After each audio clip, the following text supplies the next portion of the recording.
Species area relationship, देखिए species area relationship, किसी भी स्पीसीज रिचनेस होती है वो किसी एक एरिया के डायरेक्टली प्रोपोर्शनल होती है, यानी जैसे जैसे एरिया बढ़ता है ऐसे ऐसे स्पीसीज रिचनेस बढ़ेगी, जितना बड़ा एरिया होगा उतनी ज्यादा स्पीसीज डाइवर्सिटी मिलेगी। सो स्पीसीज रिचनेस होती है वो डायरेक्टली प्रोपोर्शनल होती है किसके एरिया के, राइट, क्या हुई, डायरेक्टली प्रोपोर्शनल होगी किसी एक एरिया के, और ये तब तक बढ़ती जाएगी जब तक ये कांस्टेंट नहीं हो जाती मीन, यानी जब तक बढ़ती जाएगी जब तक मैक्सिमम कैपेसिटी वहां पे नहीं पहुंच जाती। तो जैसे से एरिया बढ़ेगा ऐसे से स्पेसिफिक रिचनेस भी क्या होती है, बढ़ेगी, राइट। तो इसको समझने के लिए मैं आपको यहां पे ग्राफ बनाऊंगा जो आपके एनसीईआरटी में दिया हुआ है। यहां पे क्या होता है, स्पीसीज रिचनेस, ये जो एक्सिस है ये एक्स एक्सिस, ये वाई एक्सिस है, यहां पे क्या दी हुई, स्पीसीज रिचनेस दी हुई है, स्पीसीज रिचनेस,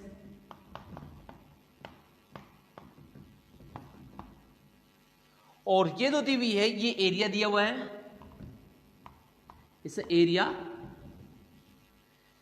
यहां पे क्या होता है, स्पीसीज रिचनेस बढ़ेगी, देखो पहले क्या थी, स्पीसीज रिचनेस बढ़ रही है, लेकिन फिर उसके बाद कांस्टेंट हो जाएगी। इसका मतलब क्या हो रही है, कांस्टेंट हो रही है, क्योंकि इससे ज्यादा एक पॉइंट से आगे ये नहीं बढ़ पाएगी। इसका मतलब ये क्या हो जाती है, स्पीसीज रिचनेस जैसे ही एक्सप्लोरर एरिया बढ़ता है ऐसे स्पीसीज रिचनेस भी बढ़ती है, बट अप टू एक पॉइंट, उसके बाद क्या हो जाएगी, कांस्टेंट हो जाएगी वो। तो स्पीसीज रिचनेस क्या होती है, स्पीसीज रिचनेस जो होती है किसी एक एरिया के डिपेंड करती है, राइट। सी का मतलब होता है वाई इंटरप्ट्स, इसके बारे में आपको बताऊंगा मैं। अगर इसको लॉग स्केल में कन्वर्ट करें, लॉग स्केल में, तो लॉग स्केल में इसको लिखा जाएगा log s equal to log c plus z log a, इसको लिखा जाता है इन लॉगरिथम फॉर्म। अब इस मीन क्या होता है, अगर मैं ये वर्ड आपको समझाऊं, कांस्टेंट, ये मीन क्या है यहां पे, सी का मतलब होता है Y intercept, what mean Y intercept. देखिए इसको समझने के लिए आप एक ग्राफ बनाइए इस तरह से, ये वाई एक्सिस है, ये एक्स एक्सिस है, राइट। तो आप देखोगे कुछ स्पीसीज, तो अगर किसी एक एरिया में कोई स्पीसीज बन रही है तो कुछ नंबर तो स्पीसीज मिलेंगे, यानी 1 2 3 4 कुछ नंबर तो वहां पर मिलेंगे ना, तो तभी तो स्पीसीज रिचनेस बढ़ेगी, राइट। तो कुछ नंबर तो यहाँ पे स्पीसीज के मिलेंगे। मान लीजिए यहाँ पे ये जो पॉइंट है, कुछ नंबर तो यहाँ पे मिलेंगे, दिस पॉइंट द सी, क्या बोलेंगे इसको, सी बोलेंगे, क्योंकि कुछ नंबर तो यहाँ पे मिलेंगे, कांस्टेंट होगा, ये एक्सिस वाई है, तो यहाँ पे कुछ तो नंबर मिलेंगे, यानी स्टार्टिंग में किसी एरिया में स्पीसीज रिचनेस बढ़ेगी तो इसका मतलब कुछ नंबर तो इंडिविजुअल के हैं ही वहां पे स्पीसीज के, तो वो पॉइंट तो कांस्टेंट कहलाएगा। अब इस पॉइंट से कितना बड़ा एरिया, कितनी ज्यादा स्पीसीज रिचनेस, कितनी फास्टली बढ़ रही है पॉपुलेशन। अब मान लीजिए कोई, अगर ये बिल्कुल मैंने इस तरह से किया तो पॉपुलेशन काफी ज्यादा रैपिडली बढ़ रही है, अगर थोड़ा नीचे किया मैंने तो इसका मतलब पॉपुलेशन थोड़ी ही स्लो बढ़ रही है, बढ़ जरूर रही है। तो यहाँ पे ये जो ग्राफ है, ये इस तरह से पॉइंट, इसके बीच में जो एंगल बनेगा, दिस एंगल है थीटा एंगल, क्या बोलते हैं इसको, थीटा एंगल बोलते हैं। ये जो थीटा एंगल होता है, ये थीटा एंगल डिपेंड करता है कि स्पीसीज रिचनेस और एरिया कितना है, स्पीसीज रिचनेस कितनी बढ़ रही है। जितनी ज्यादा फास्टर होगी उतना ही ज्यादा थीटा एंगल बड़ा मिलेगा, और जितनी ज्यादा कम बढ़ेगी उतना ही ज्यादा थीटा एंगल कम मिलेगा, राइट। तो यही है लॉगरिथम फॉर्म में रिप्रेजेंट करने की कोशिश की है। तो ये जो पॉइंट है ये वाई इंटरसेप्ट होता है, सी कांस्टेंट होगा, राइट, ए फॉर एरिया होता है, जेड जो है वो इस स्लोप के लिए लिया गया है, ये जो स्लोप कितना है, जेड लाइन स्लोप बोलते हैं इसको, क्या बोलते हैं इसको, जेड लाइन स्लोप कहते हैं इसे, Z line slope. Z line slope मतलब होता है कि ये डिपेंड करता है कि कितना ज्यादा स्पीडली रिचनेस बढ़ रही है। बिल्कुल खड़ा हुआ है इस तरह से, बिल्कुल स्ट्रेट है तो काफी रैपिडली, थोड़ा डाउन है तो और स्लो है। तो यहाँ पे जेड स्लोप डिसाइड करता है कि स्पीसी रिचनेस कितनी बढ़ रही है। जितना जेड स्लोप ज्यादा मिलेगा उतनी ही ज्यादा स्पीसी रिचनेस बढ़ेगी, उतना ज्यादा थीटा एंगल ज्यादा मिलेगा, राइट। अगर इसको लॉग स्केल में कन्वर्ट करें तो लॉग स्केल में तो पुट करेंगे log S, log c, Z log ए, राइट। इसमें कन्वर्ट हो जाएगा ये।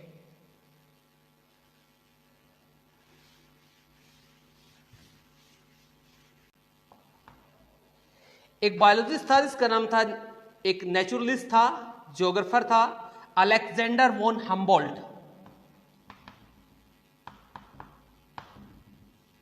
Alexander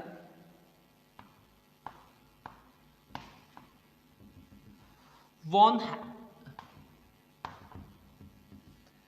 Humboldt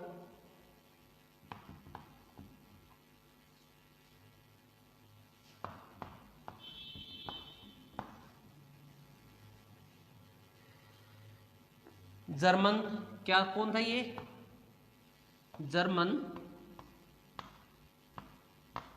naturalist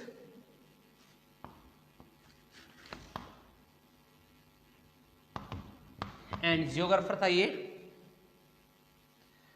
observe species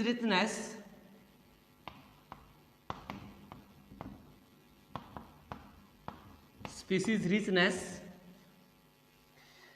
in South American jungle, in South American jungles,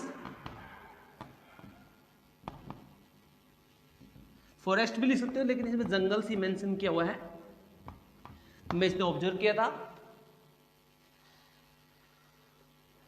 तो उसने यहां पे ऑब्जर्व किया, इसने क्या ऑब्जर्व किया, इसने ऑब्जर्व किया कि जो स्पीसी रिचनेस होती है वो किसी एक एरिया के अकॉर्डिंग बढ़ती है। Species richness increase with explorer area, with explorer area.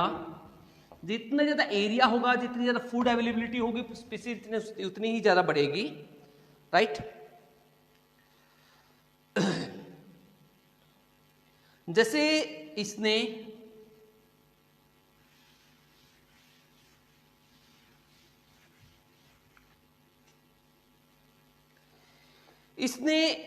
Discover किया कि जो जेड लाइन की वैल्यू है वो टैक्सोनोमिक ग्रुप प्लांट की ब्रिटेन में, बर्ड्स की कैलिफोर्निया में और मोलस्कन की न्यूयॉर्क में, उसकी जो वैल्यू है वो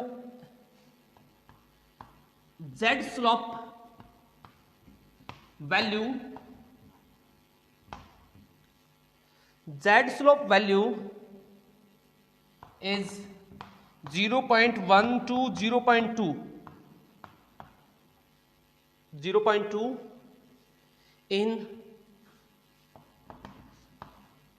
in plants of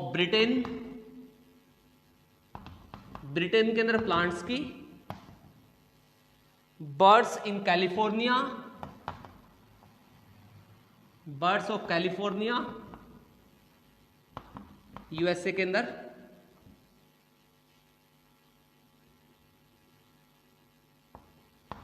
कैलिफोर्निया, और मोलस्कन इन न्यूयॉर्क, और मोलस्कन इन न्यूयॉर्क की जो जेड स्लोप वैल्यू है वो कितनी रिप्रेजेंट की है इसने, 0.1 to 0.2 के बीच में रिप्रेजेंट की है, राइट।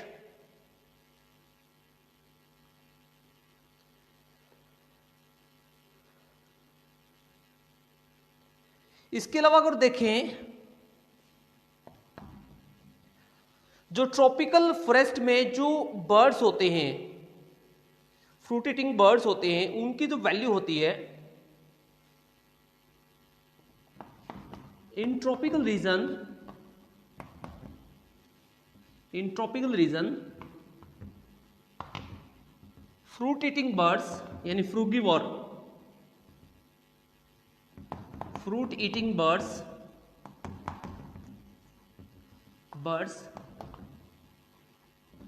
जो फ्रूट ईटिंग बर्ड्स हैं उनकी जो जेड वैल्यू होती है, जेड वैल्यू इज, जो इसने मेंशन की हुई यहां पे, इस नियरली 1.15 रिप्रेजेंट की हुई है, राइट। और जो स्लोप हो सकता है, स्लोप नियरली 0.6 to 1.2 के बीच में हो सकता है जनरली। स्लोप जो जनरली रेंजिंग करता है वो कब तक करता है, 0.6 to 1.5 या 1.6 के बीच में करता है generally slope, right. So that is about the species area relationship.